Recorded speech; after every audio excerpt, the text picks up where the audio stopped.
Assalamualaikum Pak Ustadz. Waalaikumsalam warahmatullahi wabarakatuh. Nah Ustadz, kalau orang yang terkena sihir itu dampak kejiwaan atau dampak fisik yang terjadi Ustadz? Itu biasanya macam-macam. Kalau sihirnya itu hanya bikin sakit ya dia fisik. Tapi kalau sihirnya mau dibikin hilang ingatan umpamanya, lah sihir yang mau dibikin akan membuat orang yang disihir kena hilang ingatan. Sihir itu ada di daerah kepala, daerah antara mata, pelipis, telinga, atas daerah situ. Itu biasanya itu berhubungan dengan hacker dari Dajjal. Kalau orang itu terkena skizofrenia atau halusinasi, itu omongnya di daerah sini, dalam kepala sini, kiri atau kanan. Jadi itu dihack oleh jin. Nah itu biasanya hacker jin. Kalau hacker itu sihir ya dikuasai, itu bisa aja dia nanti kesurupan kayak orang gila. Tapi nanti kalau normal, wah aku tadi begitu, oh ini sihir sudah. Seperti itu. Kalau sakitnya fisik, kita mengetahui itu dari sihir, itu dari ciri-ciri apa Ustaz? Fisiknya gimana nih? Misalnya kakinya nggak bisa jalan gitu. Itu kalau kita bilang, oh itu misalnya asam urat atau apa, tapi sebenarnya itu sihir. Nah, untuk mengetahui kalau itu sihir, ciri-cirinya apa Ustaz? Begini, biasanya ya, ini yang awal belum diperiksain ke dokter nih. Satu, awalnya dia hanya cuma sehat biasa. Sehat. Kemudian yang berikutnya, malam itu ada seperti masuk, umpamanya kalau kakinya nggak bisa jalan, malam itu seperti ada yang masuk dari telapak kaki. Set itu kelihatan sekali kayak ini ada yang masuk sih ya. Masuk, kemudian agak-agak panas umpamanya, sampai ke arah lutut, sampai ke arah paha, itu tahu apa ya ini ya. Kemudian kalau itu memang belum bereaksi, tidurlah. Nah, nggak taunya bangun tidur, lu kok nggak bisa jalan kan gitu. Itu bisa dianalisa sihir, tetapi menurut saya mending lapor dulu lah ke rumah sakit, kan gitu. Periksa siapa tahu asam uratnya tinggi, kan gitu. Nggak taunya jempolnya abuh itu bengkak, nggak taunya, oh ya itu asam urat namanya. Pangkal jempolnya bengkak, nah itu asam urat. Dites kalau asam uratnya tinggi, biarkan obat dari dokter itu diminum. Sampai kapan? Sampai seminggu. Ada perubahan nggak? Ada, sembuh, ya selesai, bukan sihir, kan gitu. Tapi kalau seminggu nggak sembuh, nggak bisa jalan, tetap kondisi awal sampai sekarang sama nggak? Insya Allah sama. Ini bisa aja dianalisa itu sihir. Sihir sama santet sama apa saja? Nah, beda tulisan aja. Beda. Tapi depannya sama ya. Sama ya, sihir santet sama. Ya, insya Allah sama lah, guna-guna. Kalau sihir santet itu yang merusak. Kalau guna-guna itu yang ya bisa merusak, bisa yang ya merusak lah intinya ya. Sihir itu macam-macam. Sihir itu istilahnya kelompok, kelompok dari sesuatu yang berhubungan dengan yang masuk ke dalam tubuh manusia. Entah itu dipelet, entah itu diguna-guna, entah itu tumbal, itu namanya sihir istilahnya. Karena yang bekerja itu adalah jin. Kalau orang tertentu sihir itu digerakkan oleh iblis, iyalah sama aja. Benar-benar. Insya Allah seperti itu. Jadi bagaimana cara mengatasi sihir? Sebenarnya juga ringan. Pertama, kuatkan iman kepada Allah Ta'ala. Mintalah hanya kepada Allah. Jangan meminta kepada benda, apapun bentuknya, jangan. Dan itu harus kuat. Kalau dulu pernah ke orang pinter, ke dukun, atau ke orang tertentu dalam tanda petik, kelihatan seperti orang agamis, tetapi nggak taunya dia ya seperti dukun, seperti itu, ngasih air minum, kemudian ngasih amalan-amalan yang memang sebenarnya Rasulullah tidak mengajarkan, yaitu sama seperti dukun sebenarnya. Nah, di titik itu berarti pernah melakukan kemusyrikan, mohon ampun dosa musyrik, mohon ampun dosa syirik, itu harus dimohonkan ampunan, jangan ulang lagi. Nah, kemudian baru didoakan. Sihir sebenarnya itu tetap ada mantra dari orang tersebut. Bisa aja doa, mohon agar mantra-mantra yang dimasukkan ke tubuh saya agar Engkau hancurkan ya Allah, karena kita nggak punya kekuatan apa-apa. mohon dihancurkan, mohon dihancurkan, mohon dihancurkan, dan mohon dikeluarkan. Dan orang yang menyihir itu didoakan agar diselamatkan. Kenapa didoakan agar diselamatkan? Kita mengikuti, ada dalam Quran ceritakan, wa idza khatabahumul jahiluna qalu salama. Jadi jika kita disapa oleh orang jahil, katakan dengan penuh keselamatan. Maksud Allah di sini disapa oleh orang bodoh. Orang bodoh menyapa itu bukan assalamualaikum, bukan itu. Itu orang paham agama. Orang bodoh itu menyapa memaki. Ya, itu sapaan orang bodoh itu memaki. Orang bodoh itu menyapa dengan memalak. Orang yang malak itu orang bodoh sebenarnya.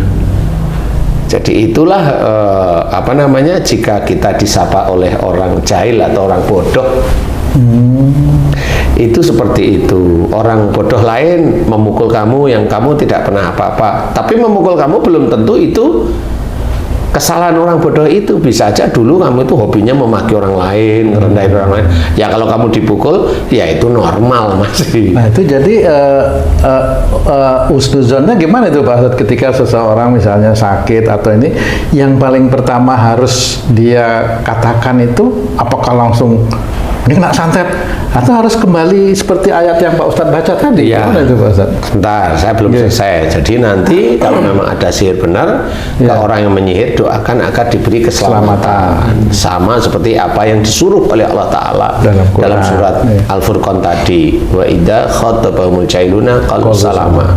Jika engkau disapa oleh orang jahil, katakan dengan penuh keselamatan. Jadi doakan, ya Allah, jika ada orang menyandang diriku, aku mohon selamatkan dia, amin. Aku mohon padamu selamatkan dia, ya Allah, amin. Aku mohon padamu selamatkan dia, amin ya rabbal alamin. Puji Allah habis itu, subhanallah walhamdulillah wala ilaha illallah, dan serahkan pada Allah Ta'ala. Makanya pada saat memuji Allah tersebut adalah haula wala quwwata illa billahil aliyil azim, itu menyerahkan pada Allah Ta'ala, di mana kita nggak pernah punya kekuatan apa-apa. Serahkan pada Allah Ta'ala, karena ini apa? Ini doa kepada Allah.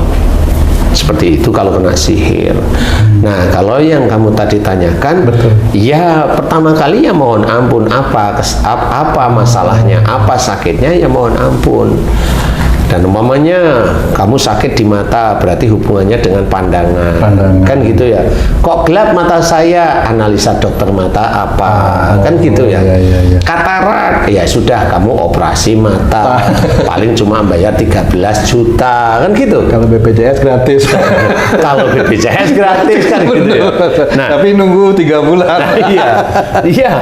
Tapi kan bisa diusahain, kan gitu. Benar. Saya sudah operasi katarak, tapi kok malah tambah ruwet. Nah, sebenarnya ini yang saya jelaskan. Kalau kamu kena katarak, berarti kamu kalau diberi masukan pandangan oleh orang lain dulu, seringnya kamu eyeli. Sehingga pada saat diambil lapisan mata luarnya tersebut, Allah tetap lebih pandai daripada yang mengambil sama orang yang diambil lensanya apa, selaput matanya. Jadi tetap malah dikaburkan sekalian. Karena apa? Memang yang bisa menolong bukan dari diambil selaput di matanya, bukan, tapi mengerti apa yang terjadi pada katarak tersebut. Sehingga mohon ampunlah terus menerus. Aku udah mohon ampun tapi belum sembuh. Kamu itu dosa berapa puluh tahun, mohon ampun baru 3 bulan, kan gitu. Sama seperti kalau dosa itu dari Jakarta menuju Banyuwangi umpamanya.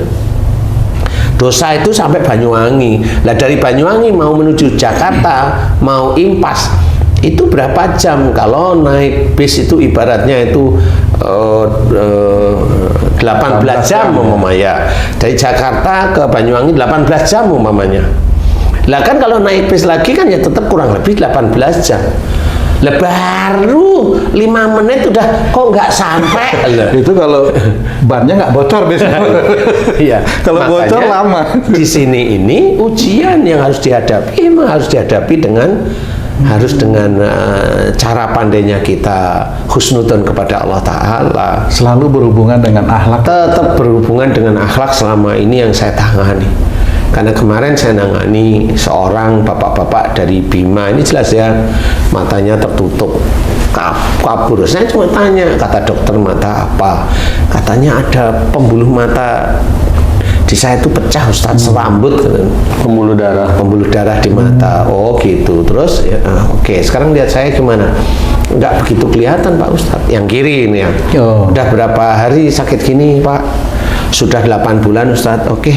Saya cuma bilang, Bapak, kalau ini pecah pembuluh darahnya itu yang kecil, berarti Bapak itu kalau diberi masukan, pandangan, khususnya dengan istri atau orang lain, Bapak itu seringnya nggak cocok. Kalau orang lain, Bapak itu tinggal nggak mau dengerin omongan orang itu. Kalau dengan istri bisa aja Bapak pergi. Dia ngomong, betul Ustaz. Kalau saya nggak cocok dengan teman saya kantor, saya itu ya nggak dengerin. Tapi tiba-tiba nanti saya tidur. Nah kan satu udah bener. Terus kalau sama istri saya, iya kalau nggak cocok saya pergi, saya tidur. Nah itulah yang membuat matanya Bapak itu ditutup oleh Allah Ta'ala. Bagaimana cara nutupnya? Secara fisik, yaitu tadi. Oh gitu ya. Nah sekarang saya tanya, Bapak mau nggak meminta maaf sama istri? Mau? Nah, dia aja mau. Mau? Insya Allah mau Ustaz. Serius setiap hari mau? Insya Allah mau. Pada saat dia menjawab mau, kemudian baru ini matanya mulai terbuka, betul ngomong beliau. Loh kok saya silek sekarang yang mata kiri saya lihat Ustaz. Ya Alhamdulillah itu dari Allah. Padahal saya belum berdoa. Berarti Bapak ini serius dia berubah, mengerti kekurangannya, mengerti dosa-dosanya, dan dia niat dalam hati, saya akan minta maaf sama istri saya karena saya salah. Itu baru niat aja Allah sudah mulai membuka. Terus yang pecah pembuluh darah nggak usah dipikirin, karena Allah sudah mulai membuka, berarti yang pecah itu sudah mulai membaik. Begitu aja cara berpikirnya ringan. Oh gitu ya. Nah seperti itu. Jadi akhlak ini insya Allah berhubungan dengan penyakit. Kalaupun ada orang menyanggah, monggo. Tapi kamu harus juga punya dalil gitu. Bukan dalil, punya disertasi untuk penelitian yang berhubungan dengan akhlak dan penyakit menurut kamu, kan gitu. Bukan menurut setan yang ada dalam hati dan jantung yang menjadi ego dan yang ada di otak untuk menjerumuskan dirimu sendiri. Kan gitu. Harus punya diskusi, kan gitu. Ya, betul Pak Ustaz. Nah, ini yang harus diketahui. Mohon ampunlah kepada Allah Ta'ala di titik-titik yang tepat, di mana akhlaknya itu salah di hadapan Allah. Terus masuknya unsur santet itu apakah karena sudah melampaui batas kesalahannya gitu, apa bagaimana itu Pak Ustaz? Allah yang penting dia dosa gitu aja lah, paling ringan aja. Ya dosa ringan kayak dosa berat nggak tahu lah. Yang penting dia dosa. Jadi insya Allah seperti itu. Jadi orang yang bertakwa kepada Allah Ta'ala akan tahu bahwa ini petunjuk, dan insya Allah akan dihubungkan dengan perilaku kita semua sehari-hari. Semua itu petunjuk. Mau kesandung itu petunjuk dari Allah Ta'ala. Kenapa kita kok kesandung, terantuk batu, terantuk kayu, terantuk? Karena dulu kita sering dalam mencikapi kehidupan itu selalu menyusahkan orang lain. Akhirnya kalau itu batu atau kayu-kayu kursi atau ini ya menyusahkan, tapi ya nggak terlalu susah, tapi nyusahin kan gitu. Ustadz, biasanya santet ini berhubungan dengan orang yang disakiti biasanya nih. Ya kan? Benar makanya. Orang yang disakiti ini biasanya terjadi bukan hanya orang jauh, kadang orang dalam satu rumah. Contoh suami istri gitu kan, saling menyakiti. Apakah itu terjadi santet menyantet tanpa disadari, Ustaz? Bisa aja. Bisa aja seperti itu. Makanya kalau kita itu ambil salah satu dalil dari Quran, wa idza khatabahum jahiluna qalu salama. Perhatikan kalimat Allah yang ada dalam Quran. Jika engkau disapa oleh orang jahil, katakan dengan penuh keselamatan. Karena itu jelas kata Allah. Nah, kalau umpamanya kita disapa oleh saudara kita didolimi, itu berarti saudara kita kan lagi jahil sama kita. Saat itu ya. Saat itu, ya doakan agar dia diselamatkan oleh Allah Ta'ala. Itu letterless begitu langsung katakan Begitulah. dengan selamat ya Pak Ustadz. Begitulah. Nah, sehingga kita tahu itulah salah satu unsur orang yang belajar takwa kepada Allah Ta'ala itu ya begitu. Saya mau pinjam uang sama kamu, nggak kamu kasih, lah kok marah saya, kan lucu jadi. Benar. Iya. Masa saya ngomong mentang-mentang kaya ya, loh maksudnya Ada tuh yang begitu banyak kan itu. banyak orang seperti Iya. Iya kan. Banyak kasus yang seperti itu dan itu jelas. Jadi orang yang bermain-main itu syirik dan musyrik. Jadi dilarang oleh Allah Ta'ala. Dan kita harus tahu salah satu ayat Quran yang ceritakan bahwa seorang jika nyawanya itu sudah dalam kerongkongan, itu dia bertobat atas syirik yang dilakukan, tobatnya nggak diterima loh oleh Allah Ta'ala. Nah, di titik tersebut ayat ini berarti ini untuk orang Islam sebenarnya, bukan untuk orang non-Muslim. Karena Allah berkata syirik, Ya, berarti itu kan dulu dia beriman sebenarnya. Dan harus difahami itu ayat untuk orang Islam. Nggak bisa kita itu bermain-main. Oh enggak, itu orang non-Muslim. Baca aja serius, nanti ngerti kok kenapa dikatakan syirik, karena dia Islam. Kalau orang non-Muslim dibiarin, nggak dikatakan syirik, nggak dikatakan musyrik, dibiarin sampai dia itu mu'alaf, menjadi pengikut Rasulullah. Kan beda sudah kan. Kalau dia sudah mu'alaf mengikuti Rasulullah, dosa-dosanya diampuni oleh Allah Ta'ala jika dia memohon ampunan. Kalau enggak ya dianggap aja dia masih sombong kepada Allah Ta'ala, walaupun dia Muslim. Nah, santet menyantet itu bisa saja terjadi. Kalau dia memaafkan, kemudian saudaranya nyantet, dia memaafkan terus dan faham, santet itu nggak akan masuk. Insya Allah nggak akan masuk, karena hatinya bersih. Hatinya bersih, kata para ustadz-ustadz hebat-hebat kan, kalau hatinya bersih kan santet nggak masuk. Kan seperti itu. Ya memang benar, hati bersih itu imannya kuat, dia ngikutin perintah-perintah Allah kan, seperti itu. Nah, itulah yang harus kita pahami, belajar memang benar-benar. Kalau memang ada sihir, doa yang seperti tadi saya berikan, disusun kalimatnya dengan baik, mohon kepada Allah Ta'ala. Nggak perlu air, sehingga ditiup-tiup pada air diminum, lah ngapain? Kan gitu ya. Nggak perlu, mohon aja pada Allah Ta'ala. Allah tahu kok yang kita mohonkan.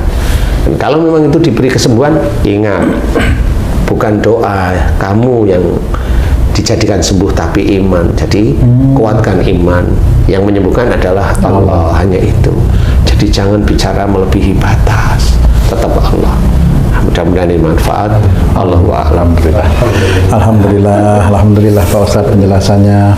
Para pemirsa dan sahabat beriman dimanapun berada, demikian tadi tentang santet yang sudah kita bahas, analisa dan juga sebagian doa juga sudah diajarkan oleh guru kita. Semoga ini bisa bermanfaat untuk kita semua untuk meningkatkan keimanan dan ketakwaan kita kepada Allah Subhanahu wa Ta'ala. Saya Tung pamit diri, sampai jumpa di video kami yang lain. Wassalamualaikum warahmatullahi wabarakatuh. Waalaikumsalam warahmatullahi wabarakatuh.